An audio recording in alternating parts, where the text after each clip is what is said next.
जन्म मिले ना फिर देख ले विचार के, श्वासों की पूंजी जाए जुए में हार के।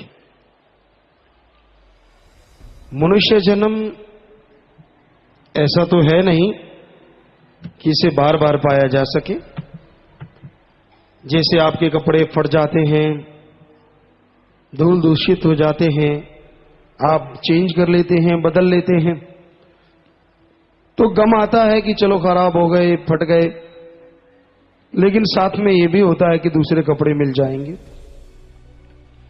लेकिन आत्मा के लिए मनुष्य शरीर कपड़ों की तरह नहीं है। ये तो वो अनमोल खजाना है जिसके लिए आत्मा को युग बीत गए तड़पते हुए या सदियां गुजर गई तड़पते हुए, तब जाके कहीं मनुष्य शरीर हाथ में आया है। और एक बार यह शरीर आत्मा के हाथ से चला गया तो 84 लाख जोनियों में चक्कर लगाने के बाद तब जाके कहीं मनुष्य शरीर फिर से आत्मा के हाथ में आता है। सदियां गुजर जाती हैं, बेअंत काल चिरंकाले दे संजरिया, बहुत समय गुजरता है और एक एक जन्म मरण का दुख भयानक है।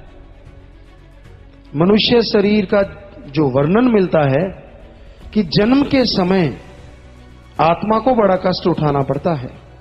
माता की गर्भ, यहां से सब लोग आए हैं, वो एक जठर अगन या आग का जलता हुआ दरिया कहीं, बदबूदार खून, बदबूदार पानी चारों तरफ लिपटा रहता है।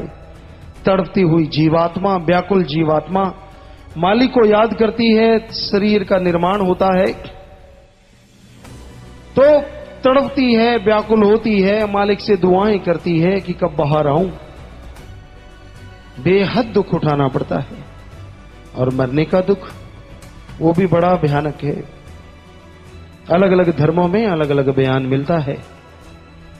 हिंदू महापुरुषों ने लिखा है जैसे 100,000 बिच्छू इकट्ठा डंक मारे और आदमी मरे ना, क्योंकि एक बिच्छू काड़ा अगर डंक मारता है, हमने देखा है राजस्थान साइड में होते हैं बिच्छू, तो वहां कई बार एक सज्जन थे हमारे साथ, काम कर रहे थे और कपास नरमे में से शायद घास फूस निकाल रहे थे, अब ख्याल में नहीं, यही शाम का समय हो आया था। एकदम से बिच्छू ने काले ने उसे काट लिया और मुंह से झाग, बुरा हाल, तड़प रहा था। और यहां लिखा है 100,000 बिच्छू इकट्ठा डंक मारे। जितना दर्द उस आदमी को होता है, इतना दर्द मौत के समय शरीर छोड़ते आत्मा को भोगना पड़ता है। इस्लाम धर्म में थोड़ा अलग लिखा है, बात यही है लेकिन बयान करने का तरीका अलग है। जैसे कांटेदार झाड़ी को मुख्य रास्ते डाल के गुद्दे के रास्ते खींच के निकाला जाए, आदमी जिंदा रहे, उसका जो हशर होगा वो हशर जब शरीर आत्मा छोड़ती है आत्मा का होता है। इतना दर्द होता है। बेपरवाह जी फरमाते कि जैसे रेशमी कपड़े पे तिल्ले से कढ़ाई की गई हो, उसमें कांटेदार झाड़ी रख के खींच दें, जैसे वो तिल्ला तार तार हो जाता है, इस कदर आत्मा को दुख उठाना पड़ता है। तो भाई ये उस मनुष्य शरीर के जन्म मरण का दुख है जो 84 लाख शरीरों में सर्वोत्तम है, सर्वश्रेष्ठ है। बाकी शरीरों का तो हाल कितना भयानक होता होगा वो तो कहने सुनने से परे।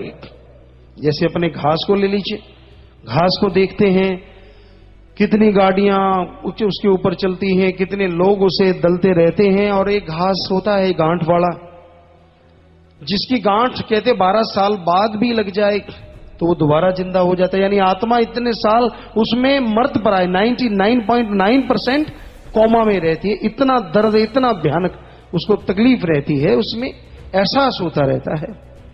तो बाकी जोनियों का गंदगी का कीड़ा है, अब उसको छेड़ो तो वो गंदगी में घुसता है। हालांकि आपको तो मालूम है कि ये गंदी जगह है, लेकिन वो उसी में मस्त है। लेकिन आपको तो पता है ना, सोचिए कितना उसका भयानक जीवन है, कितना दर्द उठाना पड़ता है। तो इसलिए संत पीर फकीर कहते हैं भाई कि जन्म मिले ना फिर देख ले विचार के, बड़ा मौका मिला है, बड़ा अवसर है सुनहरी, ये बार बार नहीं मिलने का। ये जन्म मरण के दुख से तू आजाद हो सकता है। बस क्या कर, सुमरन कर और मालिक से, मालिक को मिलने के लिए दुआएं कर, तो मालिक के रहमो करम का हकदार बनता जाएगा। तमाम खुशियां मिलेंगी। तेरी वो इच्छाएं जो पूर्ण हुई हैं, या नहीं हुई, वो काम जो बिगड़े हुए हैं बन नहीं रहे, अगर तू सुमन करे, मालिक पे दृढ़ विश्वास रखे, बिगड़े हुए काम बन जाएंगे और मालिक की दया में रहमत के लायक बन जाएगा, कण कण में दर्श दीदार होने लगेंगे।